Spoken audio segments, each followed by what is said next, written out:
We're back. We're back. Yes, we are. We made another week. Good job. You started saying that every week. Is this some kind of countdown on your calendar? I don't know. Maybe. Maybe. Yeah. Well, I thought today that we would talk about loving your stepkids. Oh. Okay. Yeah. Public announcement. You do not have to love your stepkids. Man, the comment section on this video is going to be true. And if you love your stepkids, you don't have to love them like you do your bio kids. Right. It's a different kind of love. Mm-hmm. Just like the love you have for your mom might be different than the love you have for your dad. You may have siblings where one love is different than the other. I don't know that any love is exactly the same. I don't think it is. Like, I love pizza, but I love chocolate. Yeah. I mean, I've said this many times on the podcast, but I got 4 kids, 3 of the same age, triplets. So I have a different relationship with all 4 of them. And there's a different, I wouldn't say it's a different, there's no different level of love. It's just a different, it's like a different love relationship I have with them. So do I love them differently? Yes. Do I feel love for them differently? Probably not. Does that make sense? No. Okay. I'm not saying I love one more than the other. It's just different. I'm saying I love them differently. Right. So that's what I'm trying to say in a very convoluted way. Yeah, because you just said you don't love them differently. Okay. And then you said you do love them differently. Okay. I probably did. Who knows? It's hard to explain this thing. It is.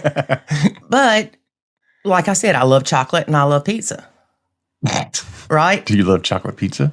No, that's kind of gross. Which do I love more? I love them differently. If I had to choose, That's funny.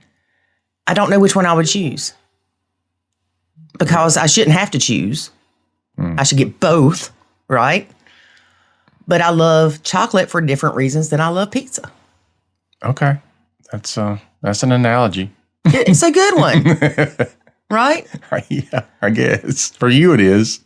Well, it works for me. It might work for somebody else. That's right. If you're a chocolate pizza lover. Now, I'm going to tell y'all when David and I went to Mr. Butler, when we were having such hard times, when he's told me, Lori, they're not your kids, it hurt my feelings a little bit because I did care about them. Mm-hmm. I didn't want anything bad to happen to them. In fact, I wanted them to be fine, outstanding young men, right? Mm-hmm. So when he said that, I was like, well, I know they're not my kids, duh.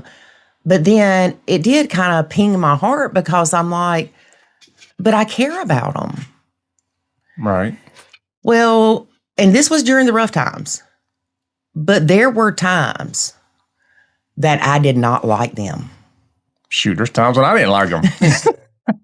There were times they didn't like me. There still were times that I didn't like you. Yeah. There's times I didn't like you either. But I never, now honestly, okay, I can say that I said I hated those kids. Lori. I'm not going to lie. Oh my goodness. You know I'm not going to lie, David. I hate is such a strong word, but they hated me, so I felt it was okay to hate them back. Mm. Now, a stepkid can go, I hate my stepmom. And that's okay. And that's okay. A stepmom says she hates her stepkids. Ooh. Lord have mercy. Burn her at the stake. Burn her at the stake. And again, when I felt that way, it's not like I wished them any harm. I just wanted them to stop the crap. Yeah. You know, it's hard to love somebody that is, number one, trying to get you kicked out of the house. All right. Number 2 is trying to destroy your marriage. Number 3 is making up lies about you. Well, it's mostly a reciprocal relationship. Like it's hard to love anybody who doesn't love you back. Right. But it's harder to love somebody that you feel like is trying to destroy your life. Oh yeah, they're attacking you. It's even harder. Right. If not impossible. And that's what it felt like, an attack. Yeah. Because, you know, Branson would call and be like, is she gone yet? Have you kicked her and Jackson out yet? And I think it was more me than Jackson. Yeah. Yeah. But they saw us as a package. Yep. Right. That was that specific conversation. I think it only happened once, maybe twice. But That was enough. But it was early. Well, what I'm saying is it wasn't like every week he was calling, wanting to know if they're still here. Hey, is she still there 16 years later? But yeah, and honestly, that was probably more a response from a conversation we had, just because it was like, things are terrible. I don't know where this is going. Just want y'all to know. A conversation you had with the kids. Yeah. Now I'm not 100% saying that because that was a long time ago, but I tried to communicate with them all the time about the struggles and where we were at and all that. And I know that I had conversations with them about things aren't going. I mean, I didn't need to. They saw it. Things aren't going well. You could feel it. Yeah. And so, and there was a lot of feelings in there like, oh my gosh, I'm going through another divorce and drag my kids through this too, which is, they would have been probably happy with it, but still, I still would have been moving them from and displaying to them another failed relationship, and then the likelihood of another relationship coming along probably was high. So they would have to go through that. And I didn't want to go into that cycle of in and out of relationships and then modeling that behavior to them. I didn't want that. Plus, you love me. Oh, yeah, that. Dude, that was probably the biggest thing. You knew how awesome I was. I don't know if at the time. Let's not go there. Let's not go there. I don't need to have PTSD today. I will say, if you don't like your stepkids, it's okay. If you don't love your stepkids, it's okay. If you don't love them like your bio kids, it's okay. Mm-hmm. What's not okay is wanting bad or harm to come to your stepkids. Yeah, that's stupid. Now, there was a point I didn't care if they ever came back. But I didn't want them to die for that to happen, right? It was just like, just go stay with your mom forever. Yeah. Come visit us once a month. Something like that. Right. When I'm not here. Right. Like, I just wanted you out of my life, at least actively. Yeah, the crap. I just wanted the crap to stop. Yeah. And you saw that it was coming from them. Mm-hmm. Or at least some of it was. I know I caused some of it. Mm-hmm. And family. Yep. Yeah, it was a lot. Mm-hmm. Just like, where can I release the pressure? What can change that's going to make the biggest impact the fastest? Well, I remember that time that me and my mom got into it. Y'all, it was bad. It was bad. Mm-hmm. And what had happened was one of David's kids, Branson, surprise, did something to Jackson. So I told Branson to come sit inside till his daddy got home. I knew you'd be home in 10, 15 minutes, right? Yeah. About. And so your mom came over and Branson's sitting inside and he's at the kitchen table and she looks and she hugs him. She goes, and she looks at me and she goes, I know, baby. And gives me that, screw you look. It went bad.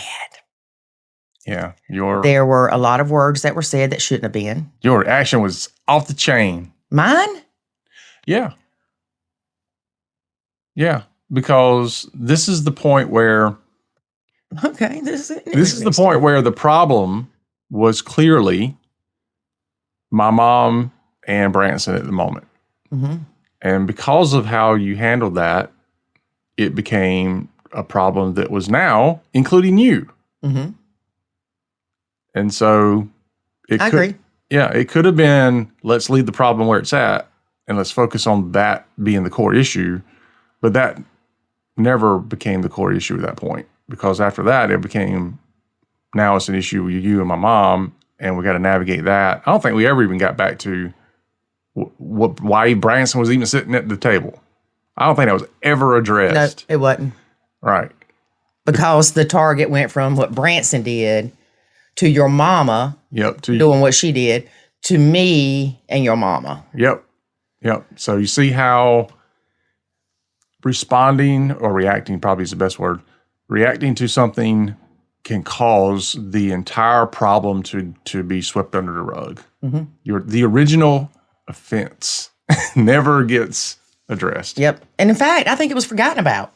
because everything else Yeah, was it so did. crazy. It did, because the priority was not whatever he did anymore. No, the priority was me and your mama cussing at I'm each calling other. him today. We're going to straighten this out. Yep. I got something I need to punish him for from 15 years ago. Yep, we're going to do it. We're going to call him when we get off this podcast.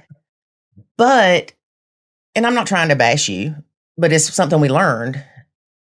Part of the reason that happened was because you didn't set boundaries with your mom before we got married. Yep, 100%. So she had came in and played mom, basically, to the kids after your ex had moved out. Right. She cooked, she cleaned, all that happy stuff. Mm-hmm. And so when I came in, she kept doing those things. Yep. A lot of them. Mm-hmm. I didn't like it. I didn't like the fact somebody was in my house while we weren't here, cleaning up the kids' room because they didn't want to clean it. So they would talk mama into coming to clean it. They didn't have to talk her into it. I know.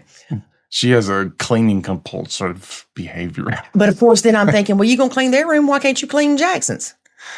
That's not her little baby. That's right. That's not her grandkid, her biological grandkid. Yeah.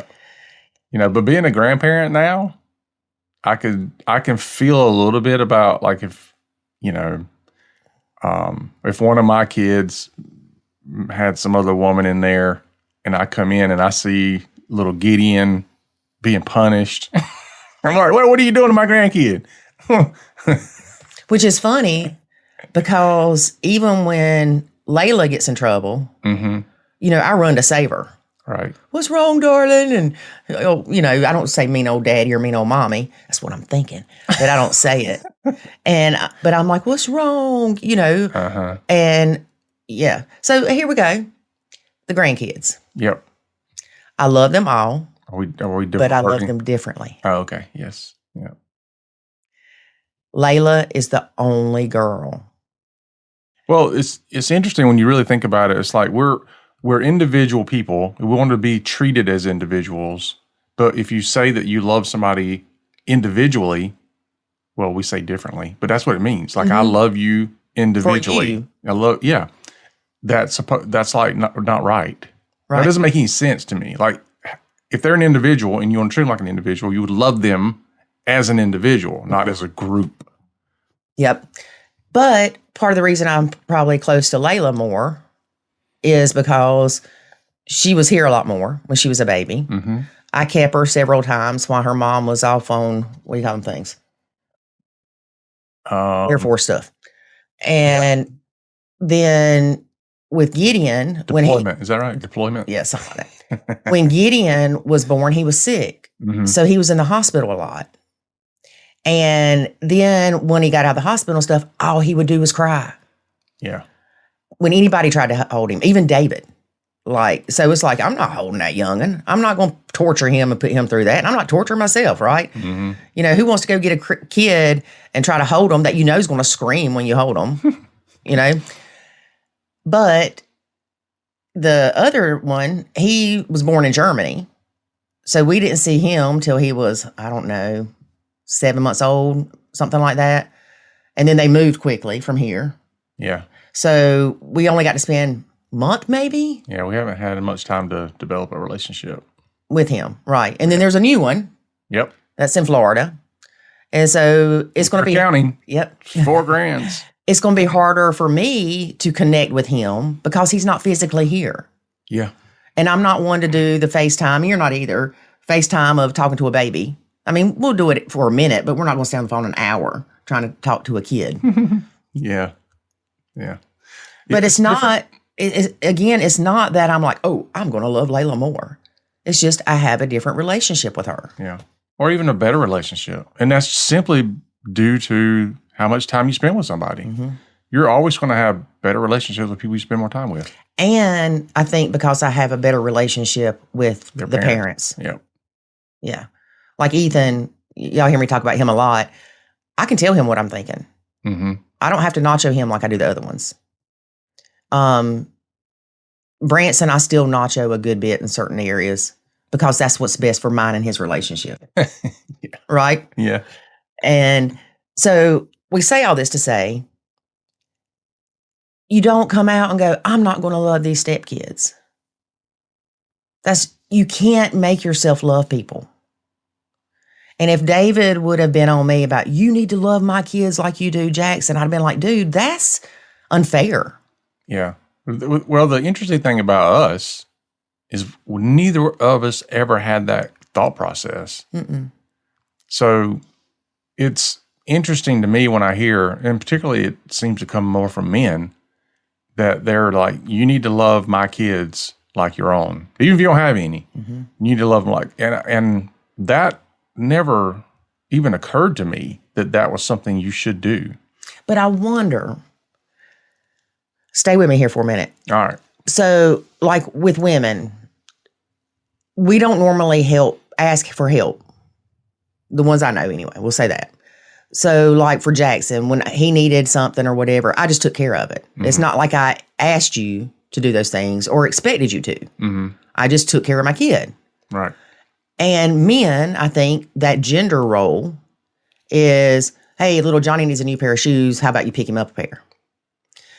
Something like that. So I'm thinking, I wonder if because the men want the women to quote, quote, raise and parent these kids, if that's why they say that more.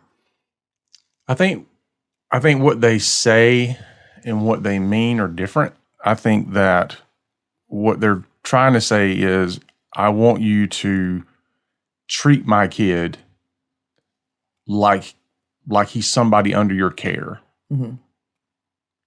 Not that you should, now some people may come out and actually say it, but it's not that you should love them exactly like you love your own kids. Oh, I hear that all the time. Right. And some people mean that. But I think there are oftentimes what they're really saying is, when I say I want you to love them like your own, is I want you to treat them like your own. Like, don't go through the McDonald's drive-thru and get your kid ice cream and don't get mine one. Yeah, that's crappy. Or, don't go and pick up your kid's favorite cereal all the time and never get mine. It's like, I just want you to treat them fairly. Treat him. Here goes that word fair. Yeah, well, yeah.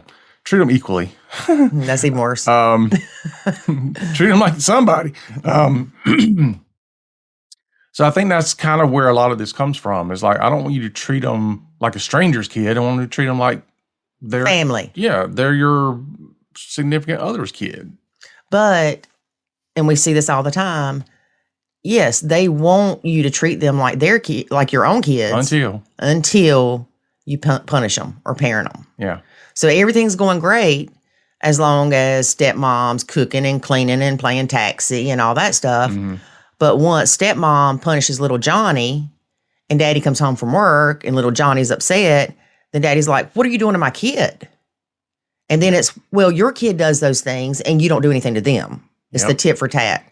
Which is often true. Right. Because of the lens of what we see the stepkids through. I don't care who you are. If you tell me that you see your stepkids through the same lens that you see your biological kids, I'm going to tell you I think you're fibbing. Yeah. Because you are more apt to see what they do wrong than your own kid. You are going to have less tolerance and less grace and less patience with the stepkids than you do your kid. Yep. But it's okay not to love them.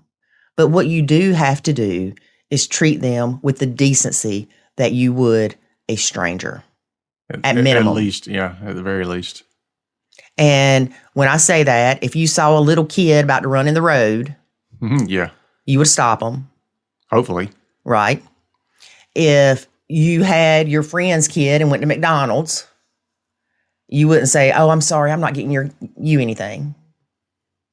Now, here's something else that popped in my head when you said that about the ice cream or whatever. So you go to McDonald's. You've got two kids, bio kids. One of them did bad in school that week and got all frowny faces. One of them did good. You get the one that did good an ice cream. The other one not. Some people would say that's wrong, but they're your bio kids. That's their punishment for not getting good grades, right? They could have gotten the reward also. Right. But if it's a step kid and a bio kid, do not do that. Yeah, I would stay away from that. That's a minefield you're walking in. That is a minefield because there is a difference. Yeah, because now you're doling out consequences to somebody else's kid. Yep.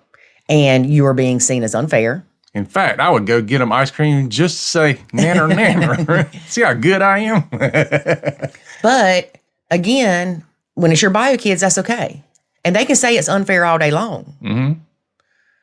But when it's a step kid and they start saying it's unfair, then you as a parent can look at that and say, she doesn't treat them the same. She's a little bit harder on my kids. Mm-hmm. She's not as compassionate with my kids. She's not as forgiving. Yep. Because that's how it works. Yep. Then I see it. Then the in-laws see it. And the exes see it. And it's like, woo-wee. Start gathering all the troops together against Lori. Mm-mm. And then I'll say I'm the victim. Yeah. It's hard to navigate. The whole thing is. There's nothing about step families that's easy. Mm-mm. So, but we make it more difficult by trying to compare it to a nuclear family. Oh, yeah. We absolutely do. And that's common. It's what we did. Mm-hmm. It's like you go into it with what you know or what you've seen. Now, some people have been even raised in step families and they still navigate it wrong. Mm-hmm. Or I hate to say wrong because it is a very fluid, dynamic thing. It's like step families are a very fact-specific determination kind of thing, which is why we really have to dig down into each individual relationship to figure out what might be going on there. But there are some commonalities. Mm-hmm. The laws of physics. Now, you would think, growing up in a nuclear family, mm-hmm. that I could tell you that I was treated like the step kid by my mom. Mm-hmm. Not my dad, but by my mom. I was the one that got blamed for everything. If I told on my sister for smoking, I got in trouble for being a tattletale, mm-hmm. even though she was 10 and smoking. Mm. But does that mean my mom didn't love me? I think you were the female version of Branson when you were smaller. That's why y'all have some. What do you mean? Because I think you're the strong-willed child that is always bucking the system. Yeah, or questioning everything. That's it. That's it. You're questioning everything, and it's like, do not compare me to Branson. You're exhausting to deal with, little Lori. That's what it was. Your mom. I need to call your mom. She's dead. Hand me the Bible. The Bible's your phone to heaven. Good luck with that. But at times I could think my mom didn't love me because of how she treated me differently. Mm-hmm. I don't think she didn't love me, but I think that her love for me was different. Yeah. Well, she definitely loved you. I saw it. Oh, did you? Yeah. That makes my heart happy. She certainly loved getting rid of you. Because really, even though they were my parents, there was that difference in how we were raised. We were raised in the same house, but the expectations that were placed on me were higher than the expectations placed on my sisters. Yep. Back in the day, I would have complained about it. Today, I'm grateful. Yeah. Because Lori can take care of herself. Lori, I'm not going to say doesn't need anybody, but I'm good. You know what I mean? I'm good. Yeah. There's things that I got from being treated that way that my siblings did not get. Mm-hmm. And it was obvious and still is in a lot of ways. Yeah. You have a lot of independence. Right. So, good job. Thank you. So anyway, don't be ugly to your stepkids. Don't intentionally leave them out. Don't bring your kids 5 things from the Dollar General and the stepkid 1. That's blatant meanness. Yeah. Like, don't put the target on your back unnecessarily. Don't be a douche. Or not at all, any. But, yeah. And sometimes, maybe if you question, should I do this, should I not? Don't. Then, well, I was going to say, try to look at it as how you would feel if you were the stepkid in that situation. How would you feel if your stepmom took you to McDonald's and told you couldn't get anything because you were a brat, but then gave their kid something. Yeah. How would that make you feel? The other thing I'll say too is don't look for ways to punish the kids. And what I mean by that is we'll continue down the McDonald's analogy. Let's say that you had no intentions of taking your kids by McDonald's to get them ice cream. But because the step kid was mean to you that morning, you're going to I'm going to take my kids by and get him ice cream this afternoon and not get him one to show him that you don't treat me that way and you can't get anything for it. Yeah. And so you create this situation where you're basically doling out consequences when you really had no intentions of creating that situation to begin with. And two, say that you're out with your kid and you decide to stop and get an ice cream. The stepkid's not with you. It's not feasible to buy ice cream and take it home. Yeah. Then just eat your ice cream. Don't go in with it. Mm-hmm. And there's no need to make an announcement. But if the child finds out, then you can just say, well, maybe your dad can take you for ice cream in a little bit. Yep. Yep. Just think it through. Mm-hmm. And just be decent. Such a hard thing. Treat those kids like you would, at minimum, a stranger with kindness. But strangers ain't been mean to me. No, they haven't, but they're kids. And I used to hate that saying, even before we got married. Well, they're just kids. They're just kids, or that's just how they are. You know, we hear that a lot with one of your kids. Mm-hmm. He's just that way. Yeah, they are kids, and their brains aren't fully formed.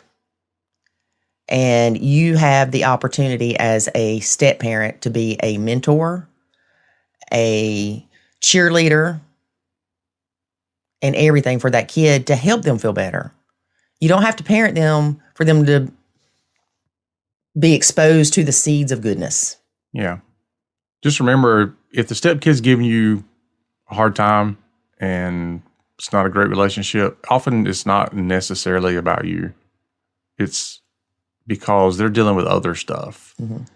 And you just happen to be the new thing in the mix that they have to point to and say, it has to be you because things weren't like this before you came around. Mm-hmm.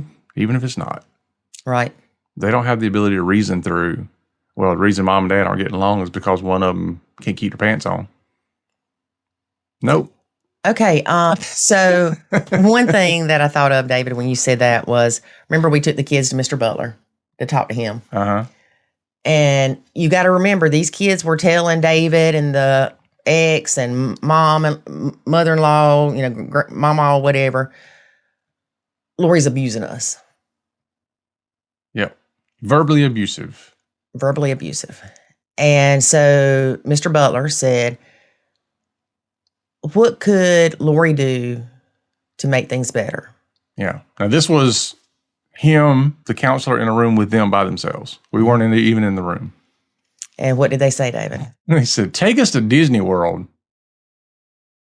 So, yeah, when and I was like, bam, see? Yeah. So, yeah.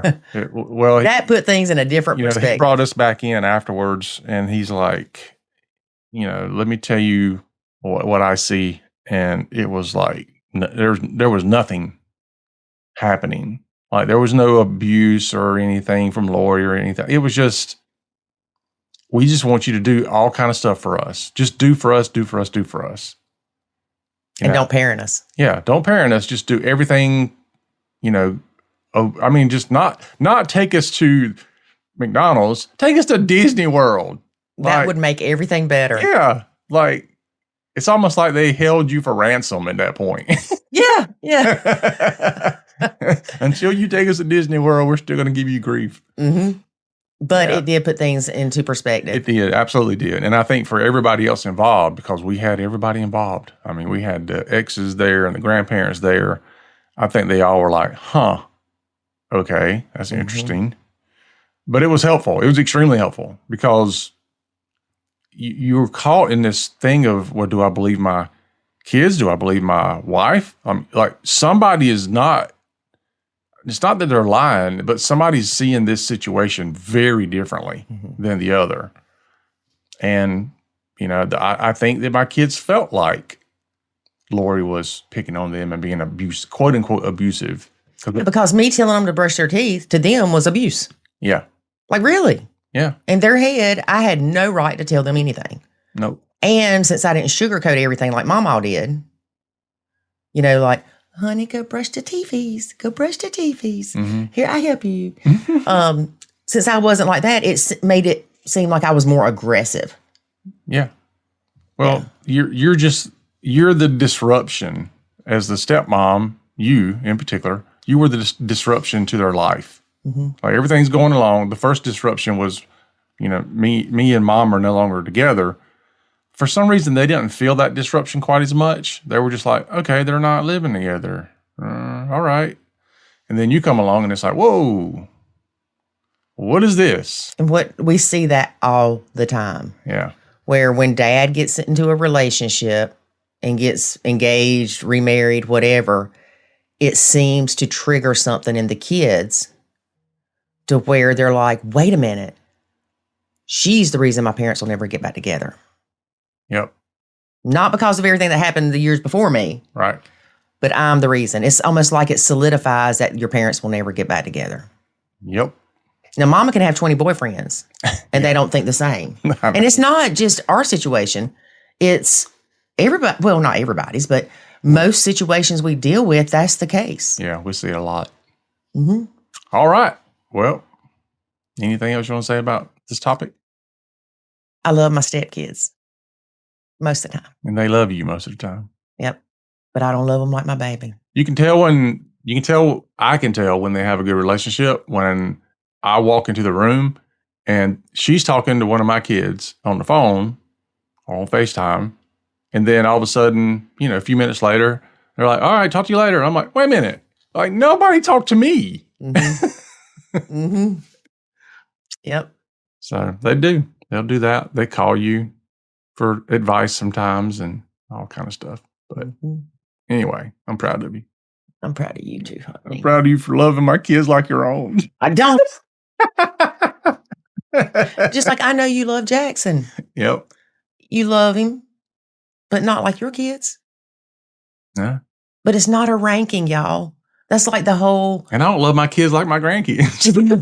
Ain't that true? Now, we always heard you never know till you have grandkids, or you'll love those grandkids so much more. And you're like, how could I love anything more than my own kid? Yeah. Then that grandkid comes, and you're like, oh, darling. Yeah. I know. My kid comes to the door, with his son, my grandkid, and it's like, all right, son, see you later. Yeah. I don't even think you hug him. You just take the kid and go. I hug him when he picks him up. Yeah. Yep. I'm like, see ya. You can go now. Yep. But don't beat yourself up if you don't love your stepkids. We see that a lot too. It's okay. You don't have to love everybody, but treat them with respect. Yep. And I know, I hear it. Well, they don't treat me with respect. Model it for them. Yep. Somebody's got to be the first one to give. And I don't say, you're the adult. But model the behavior that you want them to exhibit. Yep. And also, if your stepkid hates you and they're hearing crap from bio mom of, oh, Lori's a piece of crap, blah, blah, blah, be yourself and let the stepkids see that you're not this piece of crap. Yeah. Don't argue about it. Yeah, because eventually they're really like, wait a minute, something's not matching up here. Yeah. The math ain't mathing. The math ain't mathing. And if you are the other parent, like for me, let's just try to distill this down. Like for me, if I were talking bad about Lori, my kids are going to jump on that train. If I'm talking good about Lori, my kids are most likely to jump on that train. They take a lot of direction from the parent, the bio parent, sometimes even when you don't realize that you're directing that. And I also set up as many wins as I could for Lori. Like if I went to the store and bought my kids a candy bar, I'd come back and give them to Lori and say, I want you to give these to my kids. Mm-hmm. Even if it came from me, just the fact that she's handing it to them it creates a win for her and a positive moment. And so as the bio parent, you have to create those positive moments, a lot of them over and over again. And bashing your partner is not going to help your kids' relationship with them. No. Yeah. Don't bring your kids into adult conversations. That tends to not work out well. But you did. I did. That's what I'm saying. Tends to not work out well because they wouldn't have given you quite as much pushback probably if I weren't so open with them about some of the things. Yeah. I mean, I could have told them some stuff, but I told them too much. And it wasn't what I told them. It was more of how I felt. Like they could see how I felt about things. Because, I mean, I couldn't, at that age, talking to them about what was going on I wasn't going to do that. Well, they knew you weren't happy. Yeah. But nobody was happy. I mean, when I sit down with somebody and go, I'm not sure if she's going to be here in the next few weeks because things aren't going well, you know, I feel like I'm trying to prepare you for what might happen. Well, ultimately what I'm doing is I'm telling them, don't get attached to this lady. Things aren't going well with us. And if they're not going well with us, they're going well. They shouldn't go well with us either. Yeah. You don't like my dad or you're not nice to my dad, then I don't want nothing to do with you. Yep. So that's like friends that you may have that you don't like somebody and they're friends with them. And you're like, why are you friends with them? You know, they're a piece of crap. All right. That's our show for today, folks. Join us again next time. And if you were listening to the podcast, then head over to YouTube and watch us on video and see all the funny faces that Lori makes when I say stuff. Yeah. And on YouTube, you can leave comments and you can subscribe so you get notified and all that good stuff. And we'll see you again next time. But until then, remember, life is good when you nacho.